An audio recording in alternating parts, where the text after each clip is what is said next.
My 6-year-old grandson looked up from his truffle risotto and announced, "Grandma's Deadweight." My daughter-in-law smiled. My son Bradley laughed so hard he had to set down his wine glass. The entire table went quiet, then joined in with uncomfortable chuckles. I didn't cry. I didn't argue. I just paid the bill and walked out. The next morning, Bradley texted me, "At the dealership. Wire the down payment now."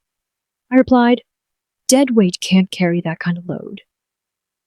20 minutes later, complete chaos. Where are you watching from today?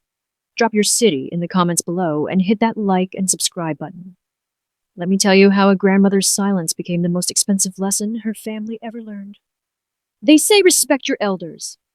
But let me tell you, after 71 years on this earth, I've learned that respect is rarely given freely. It's negotiated. It's conditional. And sometimes, it only exists as long as the checks keep clearing. I stood outside the carved wooden doors of Marcello's, the kind of Italian restaurant where the sommelier wears a nicer suit than most people wear to weddings. I adjusted the collar of my coat, a classic wool blend I'd owned for 8 years. It was clean, pressed, and dignified, but I knew just from looking through the etched glass at my daughter-in-law Karen that I was going to look like someone who didn't belong. Inside, the air was thick with the scent of fresh basil and imported wine. I held the small wrapped package a little tighter. It wasn't extravagant, a vintage children's book from my grandson Robert, and a silver bookmark engraved with his initials. He was turning 6 today. 6 years old. Old enough to speak in full sentences. Old enough to repeat what he hears at home. And, as I was about to discover, old enough to humiliate someone who loved him unconditionally. I approached the table. They were already seated near the window. Prime real estate in a restaurant like this.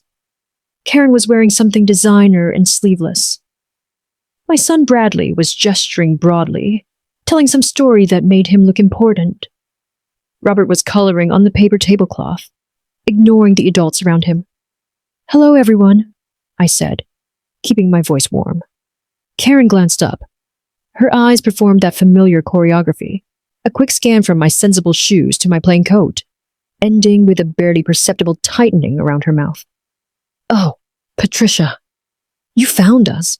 We almost started appetizers without you." She gestured vaguely toward the end of the table. "There's room down there, next to the high chair." "Not Mom, not Patricia. Sit here by Robert." Just a dismissal disguised as accommodation. I sat down. "Happy birthday, sweetheart," I said quietly, sliding the wrapped book toward Robert. Robert looked at it, then at his mother. "What is it?" "Open it and see," I encouraged. He picked at the corner of the wrapping paper, lost interest, and went back to his crayons. Karen didn't tell him to say thank you. Bradley didn't look up from his phone. "So," I tried again, "how is everyone? How's the new project going, Bradley?" Karen cut in before he could answer, her voice pitched just loud enough to carry to nearby tables. "Actually, Patricia, we have incredible news." "Incredible?" She paused, waiting for me to ask. I took a sip of water. "We're picking up the new Range Rover tomorrow morning," she announced, practically glowing. "The autobiography edition, massaging seats, premium sound system, every upgrade available. Bradley worked so hard for this. We've earned it." My hand stilled on the water glass. A Range Rover. The autobiography edition. Bradley had called me 3 days ago, voice tight with stress, asking me to cover his mortgage payment this month. "Just until his commission came through," he'd said. Business was slow, he'd said. He needed to focus on closing deals, not worrying about the house. My house. Technically. Since my name was still on the deed from when I'd co-signed 10 years ago, so they could afford the down payment. I had transferred the money that same afternoon. I always did. "That sounds substantial," I said carefully. Karen laughed. The sound sharp and bright like breaking crystal. "Well, Patricia, you can't drive around in something cheap when you live in a neighborhood like ours. People notice. Image matters. You wouldn't understand, but in Bradley's line of work, perception is everything. She reached over and squeezed Bradley's hand. He squeezed back, smiling. I looked at my son, at this man I had raised alone after his father left. This man whose college tuition I'd paid by working double shifts. This man whose business I'd funded with my retirement savings. And I said nothing, because in that moment I realized something profound. My silence had never been about keeping the peace. It had been about keeping them comfortable. The dinner ended the way these things always did. Karen ordered dessert for the table without asking what anyone wanted. Bradley picked up his phone twice to check something urgent. Robert got restless and started kicking the table leg until Karen handed him her phone. And I sat at the end, smiling politely, while the waiter brought the check to Bradley, who glanced at it, then slid it down the table toward me. You've got this one, right, Mom? Not a question, a statement.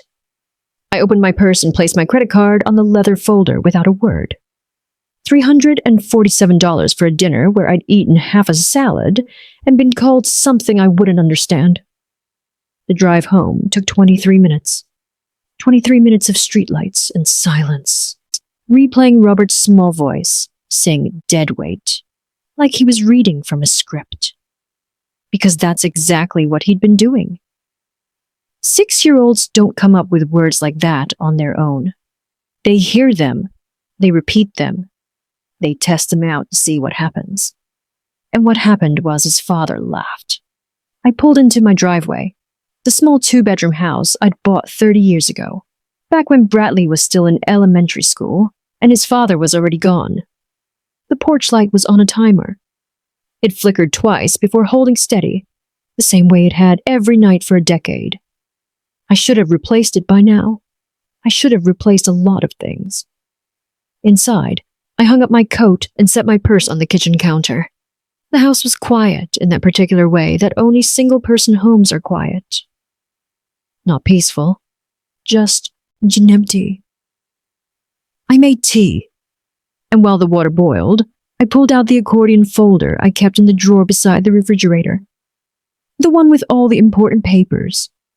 The one Bradley used to joke about. Mom's paranoid paperwork collection. I spread the documents across the kitchen table. It hadn't started like this. It started small, the way these things always do. Bradley was 24, fresh out of college with a business degree and big dreams. He'd needed a co-signer for his first apartment. Just until he built credit, he'd said. I signed. Then it was a car loan, just until his commission structure kicked in.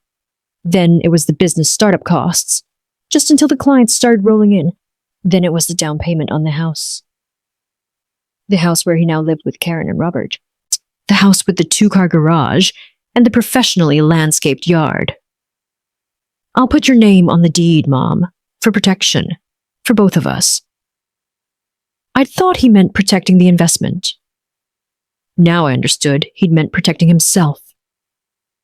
The mortgage was in both our names. So were 3 of his credit cards that I'd co-signed during various temporary rough patches. The emergency savings account he'd asked me to open for Robert's future had my name as the primary holder. Even the LLC for his consulting business listed me as a registered agent. I wasn't just helping my son. I was his entire financial foundation. And somewhere along the way, without me noticing, helping had turned into carrying. The mortgage payment I'd covered this month wasn't the first. It was the 9th in 2 years. Even for the business expenses I'd loaned him last Christmas. $8,000 for a marketing campaign that was supposed to land a major contract had never been mentioned again. The property taxes, the insurance premiums, the emergency dental work for Robert that somehow their premium health plan didn't cover. I kept a list, once. Not because I expected to be repaid, but because I was raised to keep records, to be responsible, to know where money goes. I stopped keeping the list 3 years ago when I realized the number had stopped meaning anything. It was just noise at that point. Background static in a relationship that had fundamentally changed. Bradley didn't call to ask how I was doing anymore. He called to tell me what he needed. And I said yes, every time, Because he was my son. Because Robert deserved stability. Because Karen, for all her sharp edges, was Robert's mother. And disrupting their life would disrupt his life. And wasn't that what grandmothers were supposed to do? Sacrifice quietly, provide without expectation, protect the next generation, even when it costs you everything. I picked up the deed to Bradley's house. My signature, next to his. 12 years old now, that signature. My handwriting was steadier then. The tea kettle screamed. I poured the water, watching the steam rise and dissipate. Outside the kitchen window, the sky was starting to shift from black to deep blue. Morning coming, the way it always did, whether you were ready or not. I sat down with my tea and stared at the papers. At the numbers that represented years of my life. At the signatures that made me legally responsible for choices I'd never been consulted about. At the careful architecture of a dependency I'd built with my own hands, one yes at a time. And I thought about Robert saying, "Deadweight." About Bradley laughing. About Karen announcing a $70,000 car purchase the same week I'd paid their mortgage. The sky outside turned lighter, pink at the edges now. I'd spent so many years thinking my silence was a gift. That by not asking questions, not demanding repayment, not making them feel guilty, I was giving them freedom, space, dignity. But dignity is a funny thing. You can't give someone else yours. They have to earn their own. And my silence hadn't protected them from anything real. It had protected them from consequences. From humility. From understanding that respect and money aren't the same thing. That one can't buy the other forever. The sun broke over the horizon, spilling gold across my kitchen table. I looked at the documents spread before me like a map of a country I'd been living in without realizing it. Every signature, every transfer, every account with my name anchoring someone else's dreams. And for the first time in 30 years, I asked myself a question I'd been too afraid to ask. What happens when I stop carrying the weight? If you're wondering what Patricia does next, wait until you see Chapter 3. Keep watching. The quiet ones always have the sharpest plans. I didn't sleep. Not because I was angry. Anger burns hot and fast. And what I felt was something colder, more permanent. I lay in bed watching the ceiling fan rotate. Counting the rotations the way I used to count Bradley's breaths when he was a baby. And I was a terrified new mother convinced he'd stop breathing if I looked away. Dead weight. The word circled back every few minutes. Not like a wound, but like a data point. Clinical. Specific. Worth examining. Robert was 6. He'd learned that word somewhere. Absorbed it. Understood, at least on some level, that it meant something negative. Something about burden and uselessness. And he'd tested it out at dinner, the way children test boundaries to see what would happen. What happened was his father laughed. What happened was his mother smiled. What happened was a table full of adults either joined in or looked away. What happened was nothing.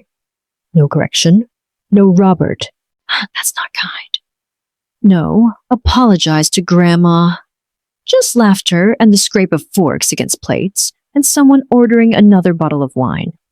I replayed it again. Not torturing myself, analyzing it. Bradley's laugh had come first. Immediate, reflexive, loud enough to draw attention. That meant he'd found it genuinely funny. Or worse, he'd found it true. Had he called me that at home, in front of Robert? Or had Karen said it, and Bradley had agreed, and Robert had filed it away in that vast catalog of things children remember perfectly, and adults wish they'd forget? At 5:47 a.m., I got up. I made coffee the same way I'd made it for 40 years. 2 scoops, water to the 6-cup line, press the button, and wait. While it brewed, I showered. I dressed in a pair of gray slacks and a burgundy sweater. I dried my hair, applied lipstick, put in the small pearl earrings I'd inherited from my mother. I looked in the mirror. The same woman who'd sat at the end of that table last night looked back. Same face, same quiet expression. Nothing had changed on the surface. Everything had changed underneath. My phone buzzed on the bathroom counter. A text from Bradley. "Morning, Mom. Heading to dealership at 10. Really excited. This car is a game changer for the business. Talk soon." Not "thank you for dinner." Not "sorry about last night." Not even an acknowledgement that anything had happened worth acknowledging. Just information. Just expectation. I read it twice, then set the phone face down on the counter. In the kitchen, I poured my coffee into the blue mug I'd used every morning since 1997. I sat at the table where the documents were still spread out, exactly where I'd left them. Deed, account statements, co-signed loan agreements. The paper trail of 3 decades spent saying yes. I could call him right now. I could say, "Bradley, we need to talk about last night, about Robert, about respect." I could ask for an apology. I could explain how it felt. I could give him a chance to make it right. And he would apologize, eventually. After the defensiveness wore off, and Karen coached him on what to say, he'd tell me Robert was just being a kid. He'd say everyone had too much wine. He'd promise to talk to Robert about respecting elders, and maybe he'd even mean it for 48 hours. Then the next emergency would come. The next expense. The next crisis that only I could solve with a signature or a wire transfer. And we'd be right back here. Because the problem wasn't the insult. The problem was everything that made the insult possible. I taught Bradley that my resources were his resources, that my time was his time, that my dignity was negotiable as long as Robert benefited. I taught him by never saying no, never setting a boundary, never asking what I was getting in return besides the privilege of being needed. And in teaching him that, I taught Robert something too, that grandmothers exist to be useful, to provide, to absorb disrespect with a smile because that's what grandmothers do. I took a sip of coffee. It was still too hot, bitter on my tongue. There's a difference between dignity and obligation. I'd confused the two for so long they'd become indistinguishable. I thought being dignified meant being silent, undemanding, accommodating. I thought obligation to family meant infinite patience, infinite resources, infinite second chances. But dignity isn't about how quietly you can disappear. It's about knowing what you're worth and refusing to accept less. An obligation runs both ways, or it should. I checked the time, 7:52 a.m. The bank opened at 9. Mr. Hawthorne, Joe, he insisted I call him, was always there early on Fridays. We'd done business for 15 years. He'd helped me refinance this house, helped me set up the savings account for Robert, helped me understand the implications when Bradley asked me to co-sign on the mortgage. "You sure about this, Patricia?" he'd asked back then. "You'd be equally liable for the full amount." "He's my son," I'd said. Like that explained everything. Maybe it had. I washed my coffee mug and set it in the dish rack. I picked up my purse. The same black leather purse I'd carried for 8 years. Practical and unimpressive. I put on my coat. I checked that I had my driver's license, my debit card, the folder with all the documents. My phone buzzed again. Another text from Bradley. "Can you Venmo me $200? Need to cover the detailing before pickup. We'll pay you back next week." Next week. The same next week that had been coming for 10 years. I slipped the phone into my purse without responding. Outside, the morning was cold and clear. Frost edged the windshield of my car. I started the engine and waited for it to warm up, watching my breath fog in the air. I wasn't doing this because I was angry. I wasn't doing this to hurt anyone. I was doing this because somewhere in the last 30 years, I'd forgotten that love doesn't mean letting people take everything until there's nothing left. It doesn't mean protecting someone from every consequence until they forget consequences exist. Sometimes love means stepping back.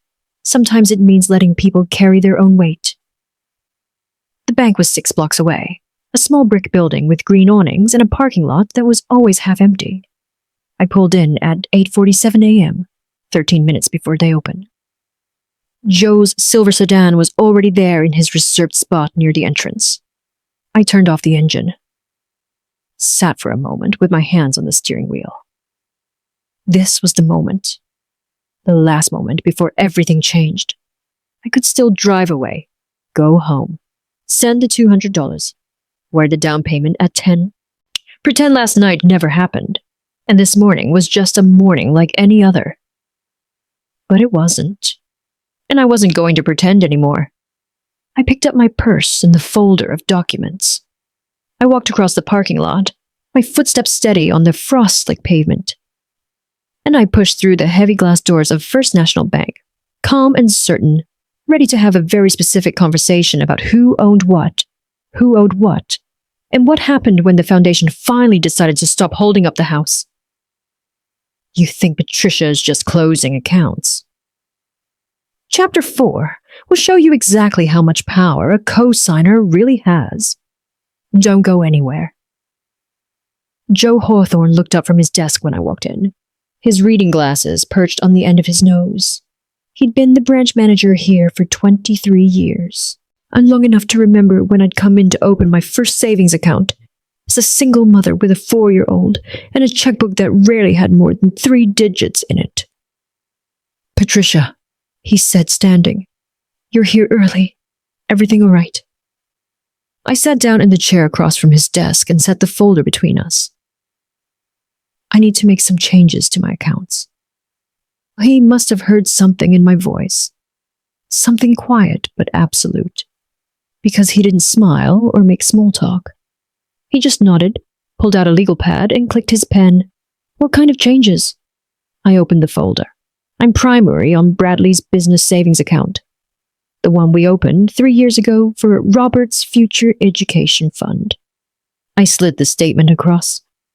I'd like to close it and transfer the balance to my personal savings. Joe scanned the paper. "That's $43,000. You sure?" "I'm sure." He made a note. "Anything else?" "The joint access on my checking account. I need Bradley removed as an authorized user." Another note. "Done. What else?"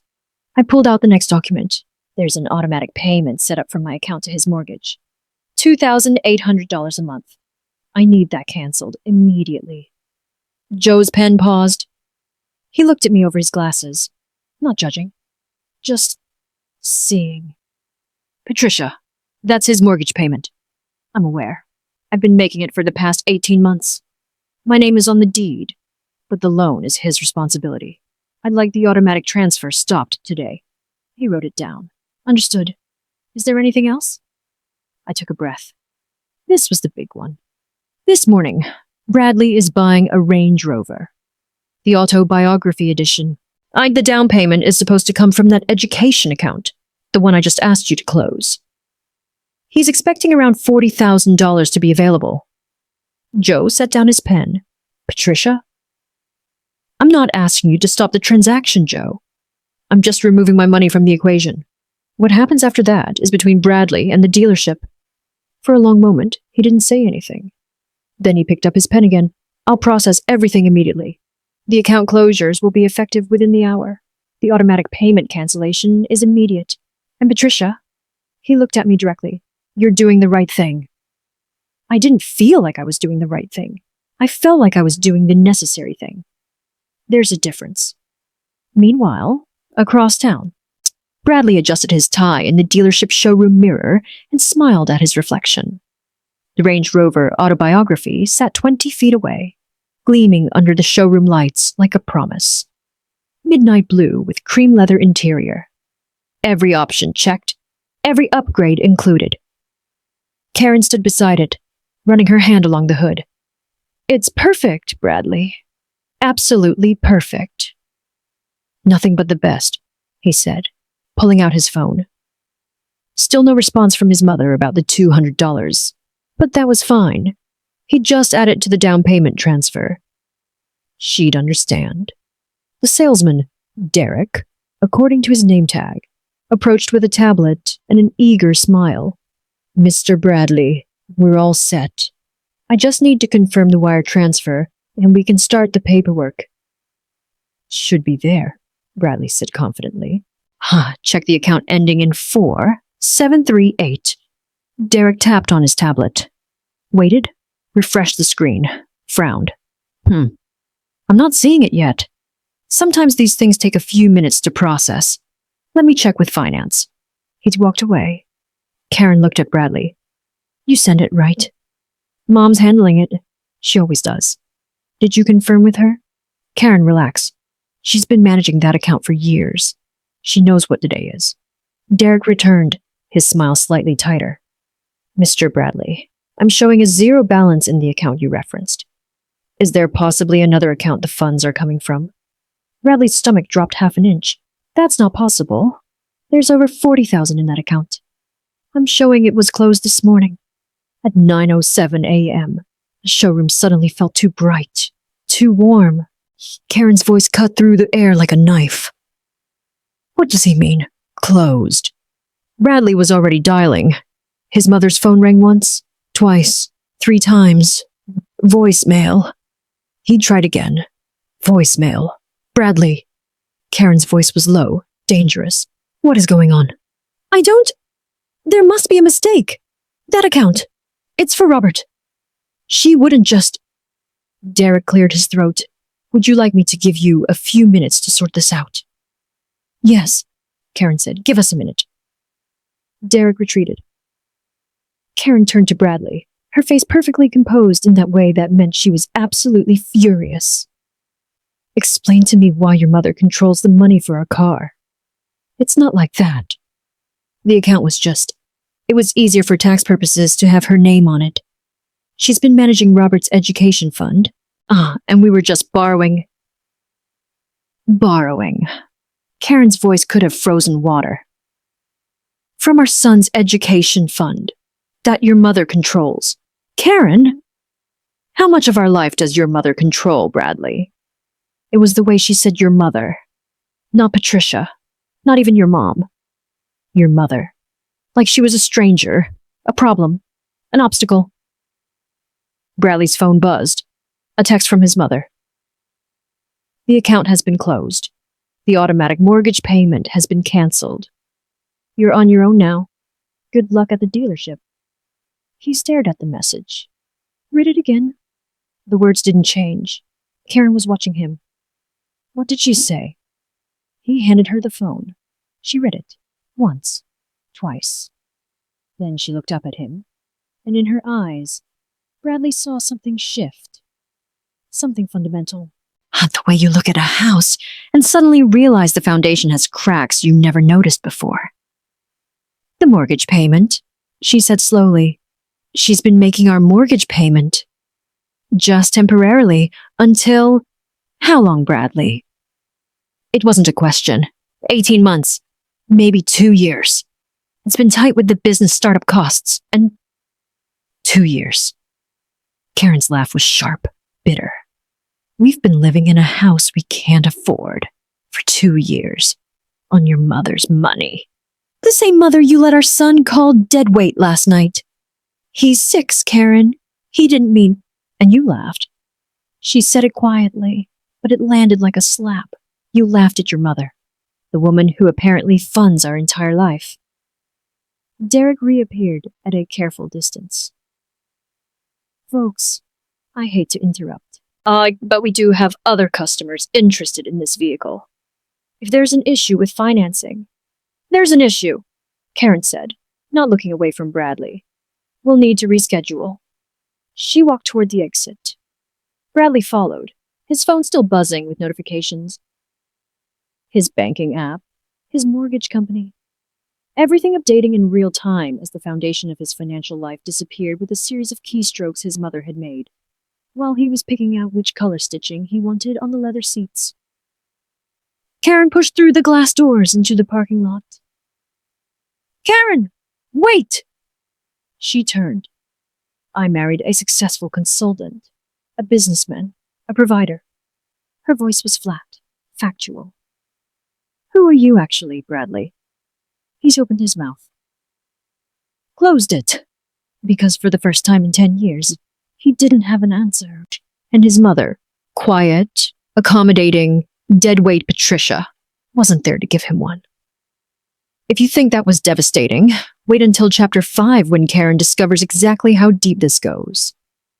Like this video and subscribe so you don't miss what happens when a marriage built on money runs out of foundation. Drop $1 in the comments if you're Team Patricia. Karen didn't speak until they were in the car.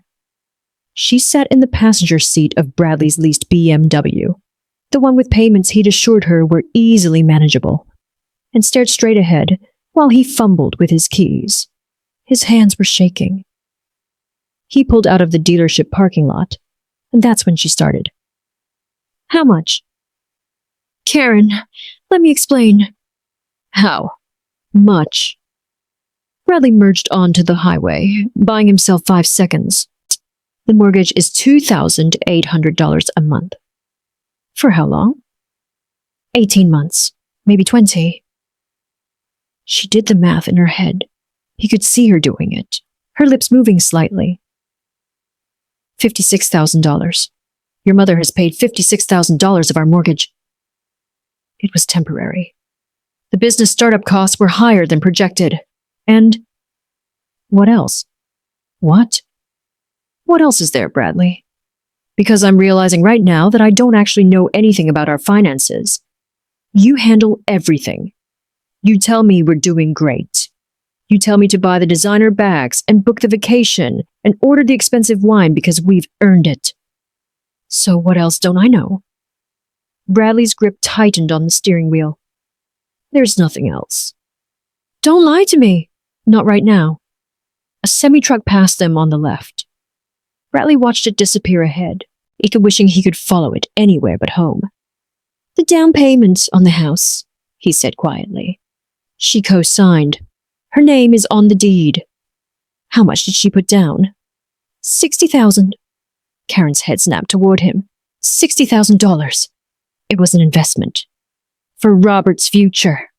A house in a good school district. Does she own our house, Bradley? It's complicated. Legally, we're both. Does your mother own our house? Each word was carved from ice. We're co-owners. It was the only way to qualify for the mortgage at the time. At the time, 8 years ago, when you told me you'd gotten a huge bonus and we were moving up. She laughed, and it sounded like something breaking. What else? Karen, what else? The business credit cards. She co-signed on 3 of them. Total limit. Combined. About $75,000. And the balance? Bradley didn't answer. Bradley, the balance. Around $60,000. The silence that followed was absolute. Even the sound of the highway seemed to fade. Karen stared at him like he was a stranger who'd somehow replaced her husband. Like she was running through every conversation, every decision, every moment of the last 8 years, and watching them all recalculate. So let me make sure I understand, she said finally, her voice eerily calm. Your mother owns half our house. She's been paying our mortgage for almost 2 years. She co-signed on $75,000 worth of credit cards that are nearly maxed out. And this morning, when we went to buy a $70,000 car, the money we were using belonged to her. Not us. Her. It was in an education account for Robert. That she controlled. That she opened. That she could close whenever she wanted. Which she did. This morning, after we humiliated her last night. Bradley's exit was coming up. He signaled, merged right. Robert's a kid, he said weakly. He didn't mean anything by it. Karen turned to look at him fully. You laughed, Bradley.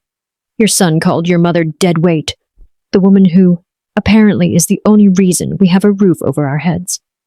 And you laughed. Everyone was laughing. Because they don't know. None of them know that we're broke, that we're frauds, that every single thing we have is because of your mother. Her voice was rising now, years of carefully maintained composure cracking apart. I quit my job, Bradley. I quit my job because you said we didn't need my income. You said your business was taking off. You said we could afford for me to stay home with Robert. To be the perfect family, in the perfect house, in the perfect neighborhood. You are... We can't even afford our mortgage. She was shouting now. We were going to buy a Range Rover with your mother's money while she sits alone in that tiny house eating dinner by herself after we mocked her in public. Bradley pulled into their neighborhood. The houses here were all the same. 3-story colonials with 2-car garages and professional landscaping. Houses that said success. Houses that said we made it. Houses that, in their case, said we're lying. I was going to pay her back, Bradley said, once the business stabilized. Once the contracts came through. What contracts? Bradley? Are there actually contracts? Or is that another thing you've been telling me to keep me from asking questions? He pulled into their driveway. The house looked the same as it always did. White columns, black shutters, a wreath on the door that Karen had ordered from some boutique website. Everything perfect. Everything a performance. There are deals in the pipeline. The Richmond Group is close to signing, and... You're still lying. Karen unbuckled her seatbelt. I can see it on your face. You're still lying to me right now. I'm not. How much do you actually make, Bradley? He turned off the engine, put his hands in his lap, looked at the house he didn't really own. Last year, after expenses, around $40,000. The number hung in the air between them. $40,000, Karen repeated. We spent more than that on Robert's birthday party and the vacation to Turks and Caicos. I know. We spent $12,000 remodeling the kitchen last spring. I know. Where did that money come from? Bradley closed his eyes. Mom. Jesus Christ. Karen grabbed her purse, opened the car door. I can't even look at you right now. She got out. Bradley followed, pulling his keys from his pocket as they walked to the front door. Behind them, Mrs. Chen from next door was getting her mail. She waved. Karen waved back automatically, the smile appearing on her face like a reflex. Perfect neighbor, perfect family, perfect lie. Bradley slid his key into the lock, turned it. Nothing happened. He pulled it out, checked to make sure it was the right key, tried again. The lock didn't turn. What's wrong? Karen asked.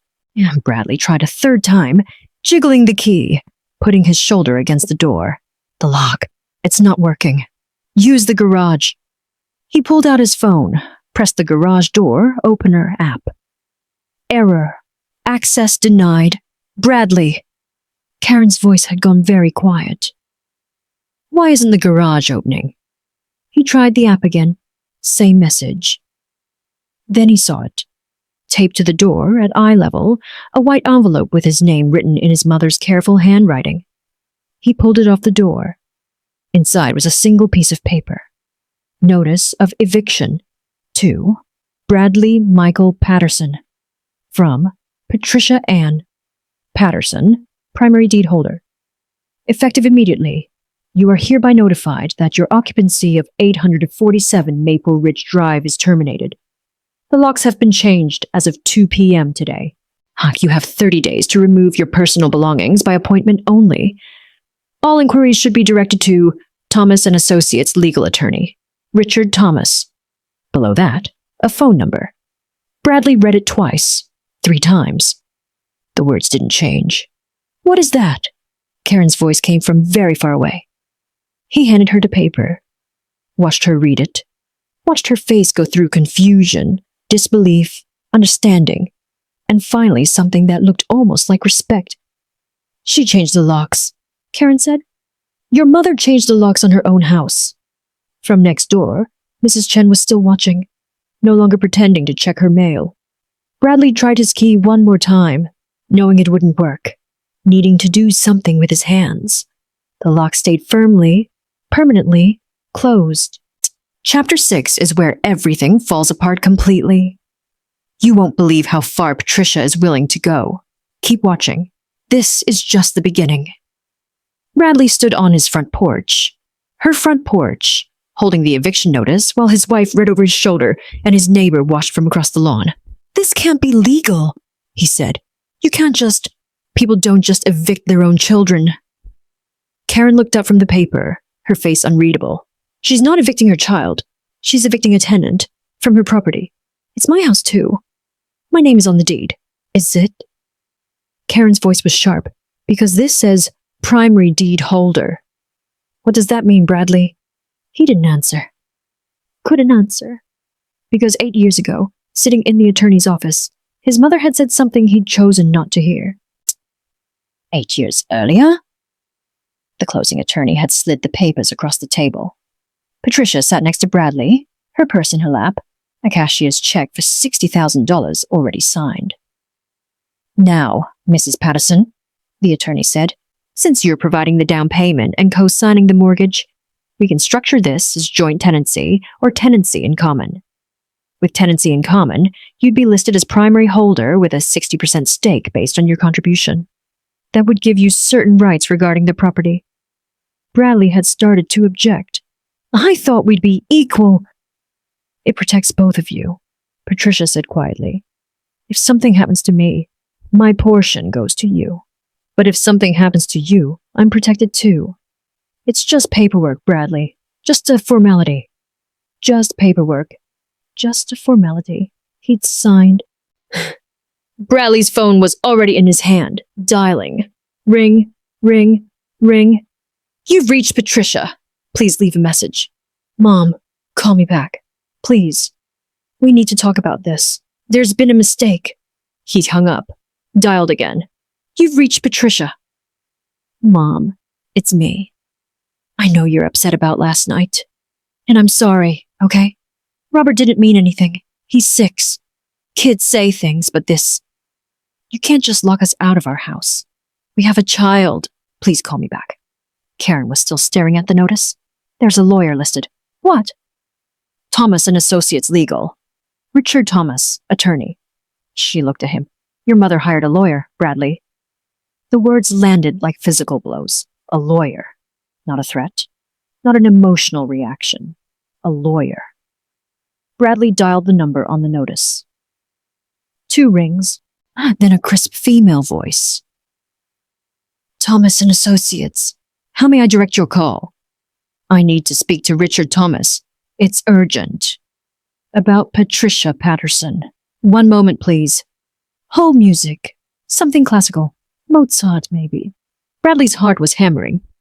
A male voice came on the line, professional and detached. This is Richard Thomas.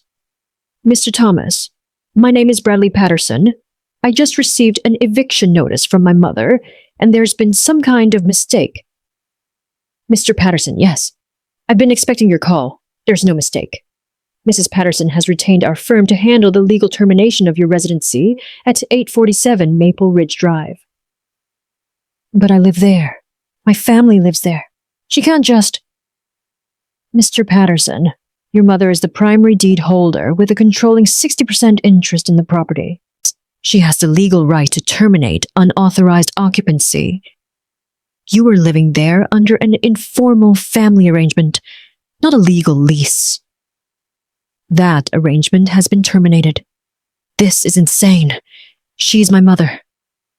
Nevertheless, the law is clear. You have 30 days to remove your personal belongings. We can schedule appointments for access. After that period, any remaining items will be considered abandoned. Karen was watching him, her arms crossed. I want to talk to her, Bradley said. Let me talk to my mother. Mrs. Patterson has instructed me that all communication should go through this office. She will not be taking your calls. You can't be serious. Mr. Patterson, I'm going to give you some advice. This can go smoothly, or it can go difficultly. Your mother has been extraordinarily fair. She's not demanding back payment for the mortgage money she's paid. She's not suing for the credit card debt. She's simply exercising her legal right to her own property. I suggest you accept that and make arrangements. The line went dead. Bradley stood there, phone still pressed to his ear, while across the street, Mrs. Chen had been joined by the Hendersons from 2 doors down. They were pretending to talk, but they were watching. Always watching. What did he say? Karen asked. He said, Bradley's voice cracked. He said she's within her legal rights, that we were living here under an informal family arrangement. Informal? Karen's laugh was hollow. We paid for a $12,000 kitchen remodel in her house.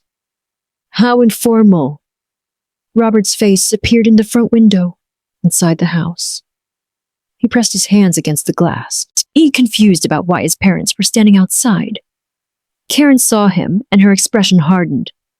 We need to get Robert out of there before... The locks are changed, Karen. We can't get in. Then break a window and get arrested for breaking into my mother's house. The absurdity of it, the impossible reality of what was happening, hit him all at once. He was locked out of his own house. Except it wasn't his house. It had never been his house. His phone buzzed. A text from an unknown number. Mr. Patterson, this is Richard Thomas's assistant. Your appointment to retrieve belongings is scheduled for tomorrow, 10 a.m. You will have 2 hours. Please bring your own boxes and packing materials. A representative from our office will be present. 2 hours. To pack up 8 years of life. Karen was calling someone. Her voice high and strained. Mom? Can we need a place to stay. Just for tonight. Maybe a few nights. It's complicated. Bradley tried his mother's number again. Voicemail. Mom? Please. I know I messed up. I know Robert shouldn't have said that. And I shouldn't have laughed. I'm sorry. I'm really, really sorry. But this is too much. Please call me back. We can fix this. We can talk about it. Just please. His voice broke. He ended the call. The front door opened. A woman in a dark blazer stepped out. Someone Bradley had never seen before. She was holding Robert's hand. Mr. Patterson, I'm Jennifer from Thomas & Associates. Your son will be released to you now. We've explained to him that there's going to be a big sleepover adventure. He's packed a bag. Robert ran to Karen, confused but not scared. Not yet. Jennifer handed Karen a small suitcase. His favorite toys and clothes for a few days. Mrs. Patterson wanted to make sure he was comfortable. Then she went back inside and closed the door. Locked it. Bradley heard the deadbolt slide into place. Karen was buckling Robert into his car seat in the BMW. Her movements were mechanical, efficient. When she finished, she turned to Bradley. Your mother did all this today. The bank, the locks, the lawyer, the eviction notice, the person to handle Robert. Her voice was quiet, almost admiring. She didn't do this because she was angry, Bradley. Then why? Because she was done. Karen got into the passenger seat. She was done the second you laughed, maybe before that. And everything that's happening now? She planned it. This morning, while we were picking out leather colors for a car we couldn't afford. Bradley got in the driver's seat. Started the engine. In the rearview mirror, he could see his house, her house, getting smaller. And he understood, finally, with perfect clarity. His mother hadn't acted out of emotion. She'd acted out of strategy. She hadn't snapped. She'd decided. And that was so much worse. Think Bradley's hit rock bottom. Chapter 7 proves that when you've lost everything, some people still think they have leverage. They're wrong. Don't miss what happens next. Patricia was making tea when her phone started vibrating across the kitchen counter. Bradley. Again. She'd blocked his number after the 4th voicemail, but he'd switched to Karen's phone, then to a number she didn't recognize. And now he was calling from what looked like a business line. She let it ring. The voicemails had started desperate, then angry, then desperate again. She'd listened to the first 3, then stopped. They all said the same thing in different words. How could you do this to us? To your own family? To Robert? Always ending with Robert. As if she'd forgotten she had a grandson. As if the entire reason she'd spent 30 years funding their lives wasn't sitting in a car seat right now, confused about why Grandma's house had become his house, and why his house wasn't his house anymore. Her phone buzzed with a text. Karen's number. Please, just talk to him. He's destroyed. We're at a motel. Robert keeps asking why we can't go home. Patricia set down her teacup. Another text. He's 6 years old, Patricia. He doesn't understand. She typed. Then explain it to him. 3 dots appeared, disappeared, appeared again. You're really going to do this? Punish a child because your feelings were hurt. Patricia's hand stilled on the phone. Her feelings were hurt. That's what this was to them. Hurt feelings. A grandmother overreacting to a child's thoughtless comment. Not 3 decades of being used. Not 18 months of mortgage payments while they bought luxury cars. Not $60,000 down payments and co-signed credit cards and emergency bailouts. Hurt feelings. Her phone rang. Unknown number. She almost didn't answer. But something, intuition, dread, the knowledge that this wasn't over, made her pick up. Hello? Silence. Then a small voice, uncertain and scared. Grandma! Patricia's chest constricted. Robert. Grandma, why can't we go home? Daddy says you locked us out. Did we do something bad? Her eyes closed. She could picture him, sitting in some motel room with thin walls and scratchy bedspreads, holding his mother's phone, told what to say. 6 years old and already being used as ammunition. Sweetheart. Bradley's voice cut in, loud enough that he must have grabbed the phone. See, you hear that, Mom? Your grandson is asking you why he can't sleep in his own bed tonight. Why he's scared. Why his parents can't explain to him what's happening because we don't understand it ourselves. Bradley. He cried himself to sleep last night. Did you know that? Cried because he thought you were mad at him. Because he said something he heard Karen and me say 100 times, and suddenly his whole world is falling apart. Patricia's hand tightened on the phone. Don't what?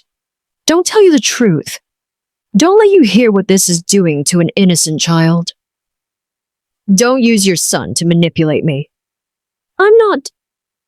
You put a phone in his hand and told him to call me. That's not Robert reaching out. That's you hiding behind a 6-year-old because you know I won't hang up on him. Robert's voice again, smaller now. Grandma, are you mad at me? Her heart broke clean in half. No, baby. I'm not mad at you. Then can we come home? Robert, sweetheart, can you give the phone back to your daddy? A pause. The sound of the phone changing hands. Bradley's voice was thick with something that sounded like tears, but might have been victory. So, are you satisfied? You've made your point. You've punished us. Now what? We're supposed to just live in a motel. Robert's supposed to just... Listen to me very carefully, Bradley. Patricia's voice was quiet, but there was steel underneath. I love Robert more than you can possibly understand. And because I love him, I'm going to tell you exactly what's going to happen next. Mom, you're going to hang up this phone, and you're never going to use your son to contact me again. You're never going to put him on the line to ask me questions he doesn't understand. You're never going to make him cry and then hand him a phone like he's a negotiating tactic. You don't understand what we're going through. I understand perfectly. You're going through consequences. And if you ever use that child as a shield again, I will call Child Protective Services and report that you're putting a 6-year-old in the middle of an adult conflict and using him for emotional manipulation.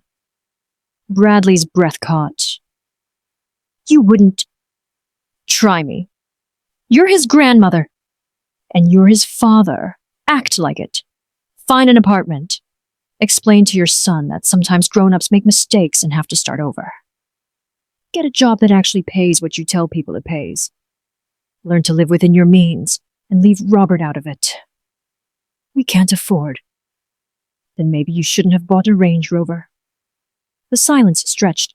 I did everything for you, Bradley said finally, his voice breaking. I built a business. I gave you a grandson. I made you proud. You made me a bank account with a heartbeat. The words came out harder than she'd intended, but they were true. She could hear him breathing on the other end, could imagine him in some cheap motel room with Karen watching, and Robert probably asleep finally, his little face pressed into a pillow that smelled like industrial detergent. Mom. Goodbye, Bradley. Please don't. She ended the call, blocked Karen's number, blocked the unknown number, set the phone face down on the counter. And then, for the first time since this all started, Patricia cried. Not the quiet, dignified tears she'd held back at the restaurant. Not the controlled grief of a woman maintaining composure. Real crying. The kind that shakes your shoulders and makes your breath come in gasps and leaves you sitting on your kitchen floor with your back against the cabinet because your legs won't hold you anymore.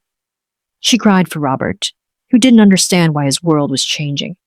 She cried for the 30 years she'd spent saying yes. She cried for the grandmother she'd been and the grandmother she was choosing to be. But mostly, and this surprised her, she cried from relief. Because she'd held firm. Because when Bradley had put Robert on the phone, the cruelest thing he could have done, the thing designed to break her, she hadn't broken. She'd set a boundary.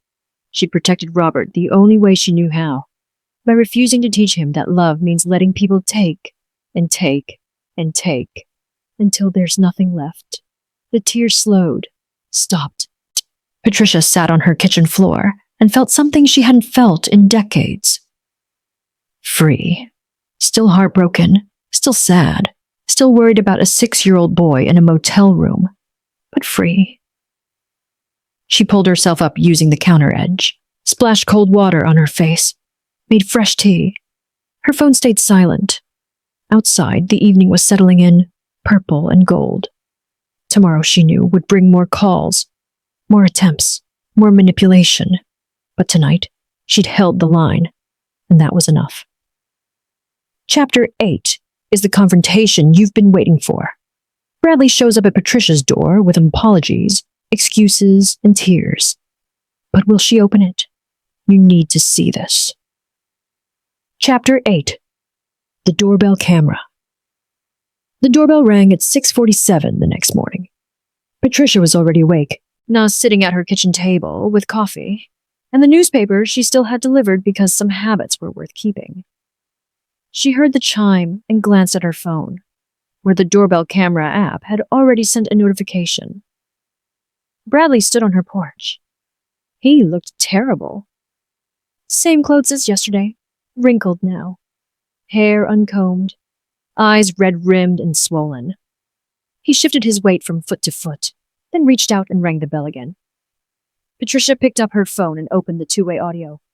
I'm not opening the door, Bradley. He looked up at the camera, startled. Mom, please. I just need to talk to you. 5 minutes, please.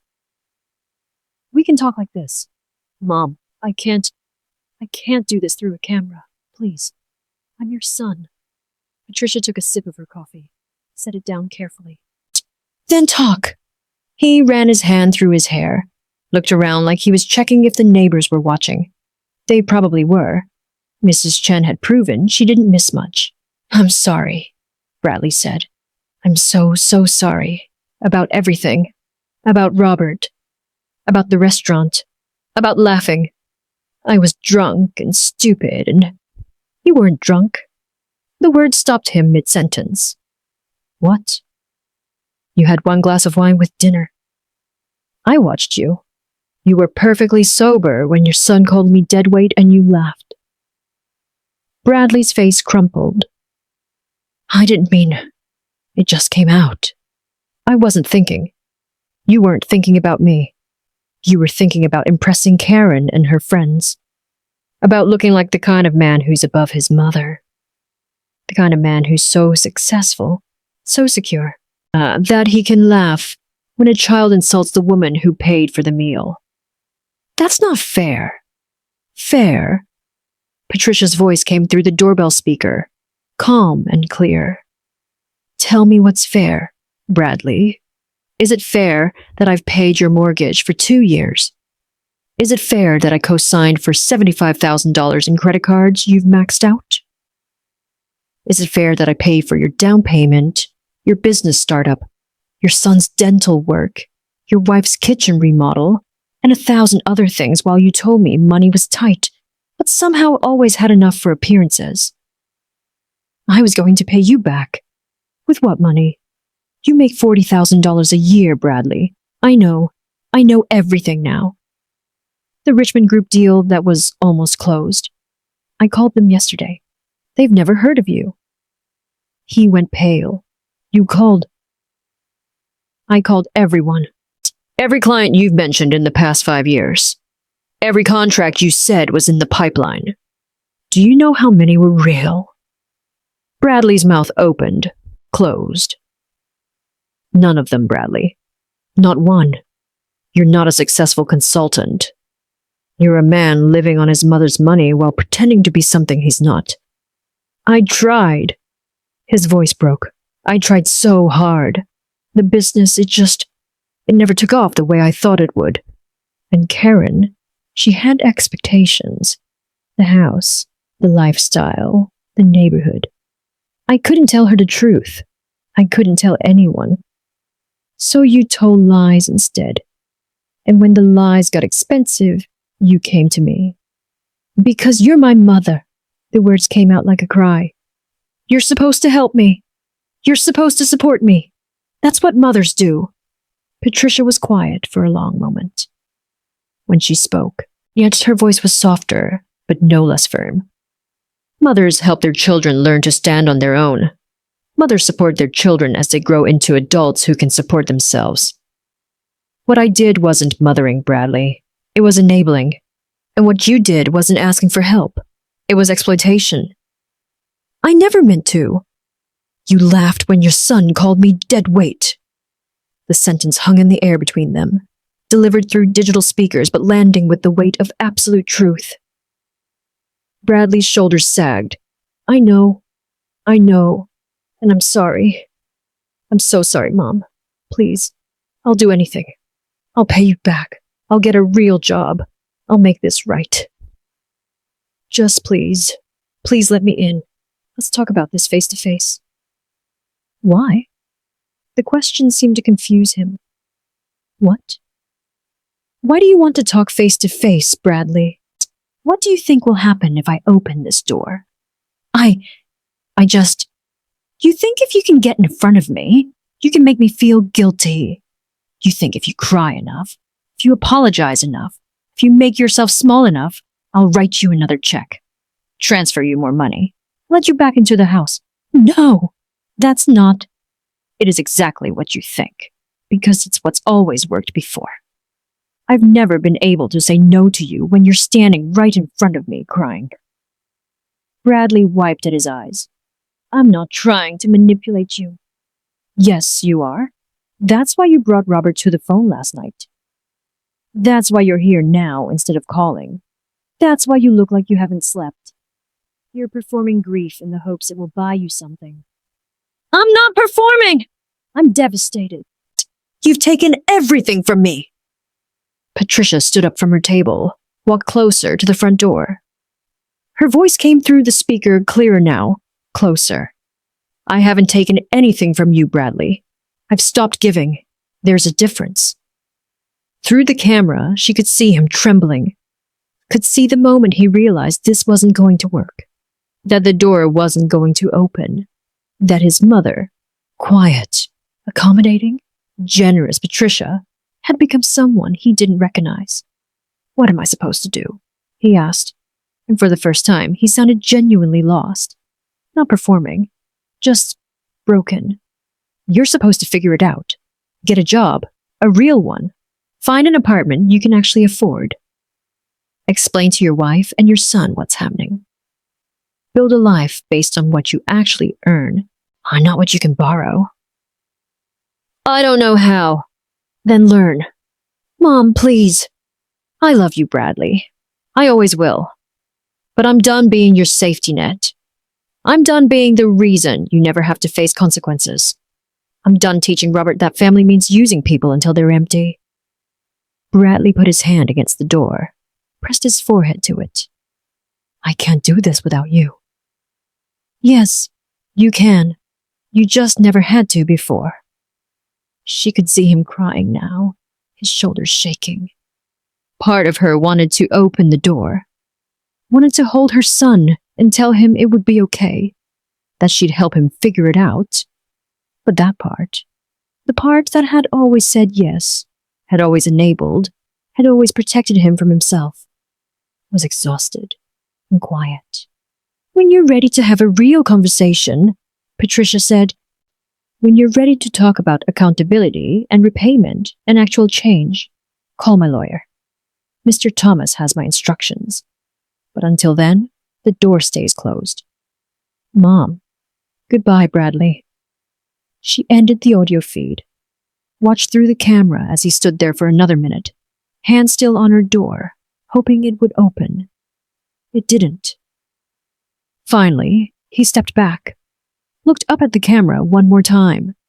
His face was ravaged, smaller somehow than it had been when he arrived. The confidence, the entitlement, the certainty that he deserved his mother's resources, all of it had been stripped away, leaving just a man who'd run out of options. He turned, walked down the porch steps, got into his leased BMW, and drove away. Patricia watched until his car disappeared around the corner. Then she locked her phone, returned to her coffee, and opened the newspaper to where she'd left off. The doorbell didn't ring again. One chapter left.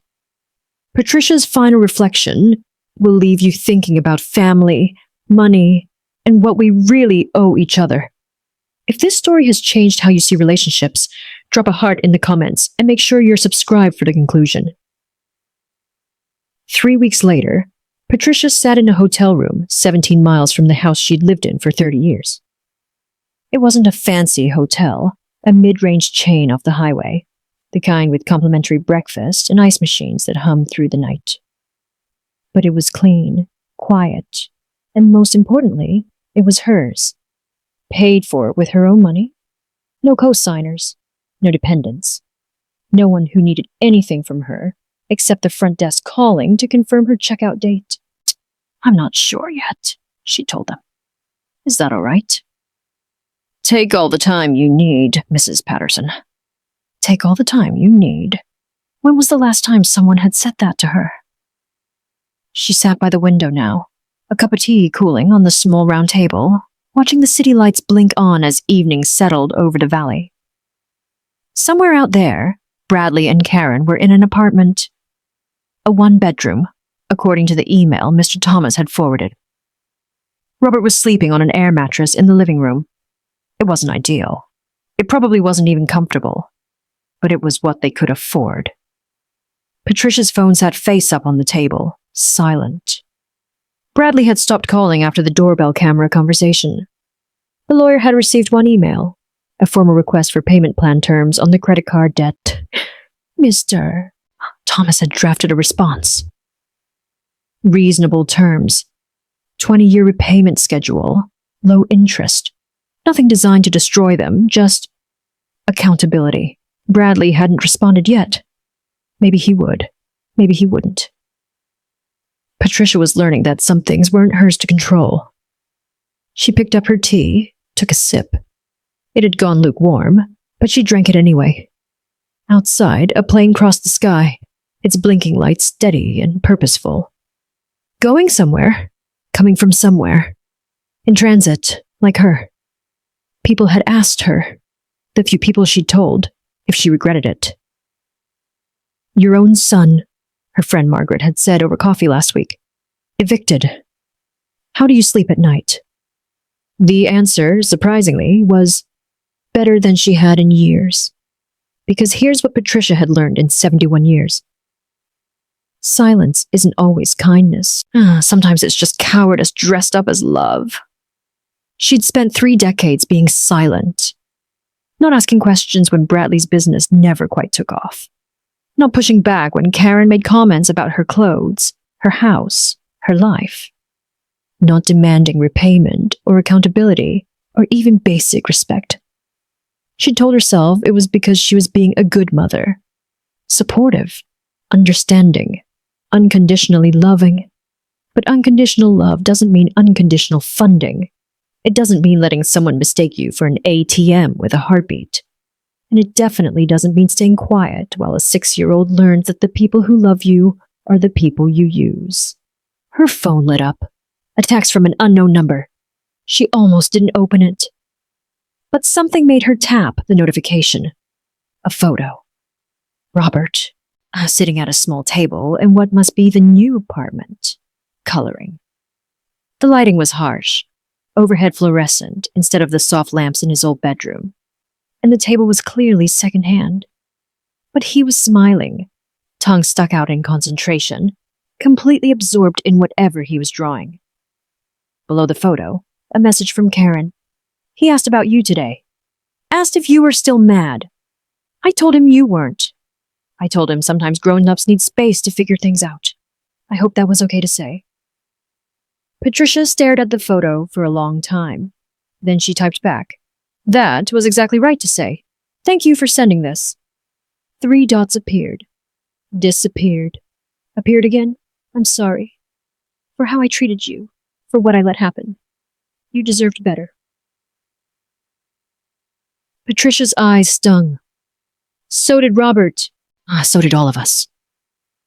A pause. Then, can I send you photos sometimes of Robert?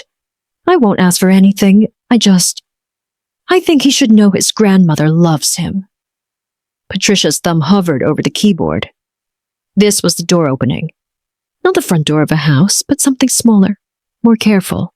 Permission to be in Robert's life without being responsible for Bradley's. I'd like that very much. She set the phone down and returned to the window. Below, in the parking lot, a family was loading luggage into their car. A father, a mother, 2 kids arguing over who got to sit by the window. Normal people doing normal things with normal-sized problems. Patricia wondered if they knew how lucky they were. Or if, like her, they'd spend years not knowing they were carrying weight that wasn't theirs to carry. The truth was, she might never have a relationship with Bradley again. Not a real one. He might pay back the money over 20 years and never speak to her beyond the required minimum. Karen might send photos of Robert, but keep her at a distance. Robert might grow up remembering her as the grandmother who locked them out, not understanding until he was much older, if ever, what had actually happened. These were real losses, real grief, but they were also the price of self-respect. And after 71 years of giving discounts on her dignity, Patricia had decided she was worth full price. She thought about the woman she'd been 3 weeks ago. Standing outside that Italian restaurant, smoothing her dress, preparing to be dismissed, and diminished and tolerated at the end of a table like an obligation someone had to fulfill. That woman had believed love meant making herself smaller. This woman, the one sitting in a mid-range hotel with lukewarm tea and city lights, knew better. Love doesn't ask you to disappear. Real love doesn't cost everything you have and then ask for more. Real love says, I value you enough to tell you the truth, even when it's hard, even when it costs me, even when it means standing alone for a while until you figure out how to stand on your own. Her phone buzzed again. Another photo. Robert holding up his drawing. A house. A sun. 3 stick figures. And off to the side, smaller but carefully colored, a 4th figure with gray hair. Patricia pressed her hand to her mouth. Karen's text, he wanted me to tell you. He's sorry he said that word. He doesn't really know what it means, but he says you're not heavy. You're grandma, and grandmas are supposed to be there. Patricia saved the photo, set the phone aside before she started crying again. The weight she'd been carrying for 30 years, the weight of fixing everything, funding everything, enabling everything, was gone now. But this small hope that maybe Robert would grow up learning a different lesson than his father had. This weight she'd carry gladly. Because some things aren't burdens. Some things are just love. And finally, after all these years, Patricia knew the difference. Outside her window, the city breathed and moved and lived. Inside, an elderly woman sat with cold tea and a saved photo and the quiet certainty that she'd done what needed doing. Not perfectly, not without pain, but truthfully. And in the end, the truth was lighter than any lie she'd ever carried. Thank you for watching Patricia's story. If it made you think differently about family, boundaries, or what we really owe the people we love, I'd appreciate it if you'd hit that like button and subscribe to the channel. This story matters because so many of us have been Patricia, giving and giving until there's nothing left, confusing silence with peace, and thinking love means never saying no. Or maybe you've been Bradley, not realizing the foundation you're standing on isn't really yours. Either way, there's a lesson here worth sharing. Drop a comment and tell me, was Patricia right? Would you have done the same? What do you think happens next between her and Robert? And if you know someone who needs to hear this story, someone who's been carrying weight that isn't theirs, share this video with them. Sometimes we all need permission to put something down. New stories every week about real people facing impossible choices and finding their way through. Until next time, remember, you can't pour from an empty cup, and you can't build a relationship on one person giving everything while the other takes it all. Thanks for being here. I'll see you in the next one.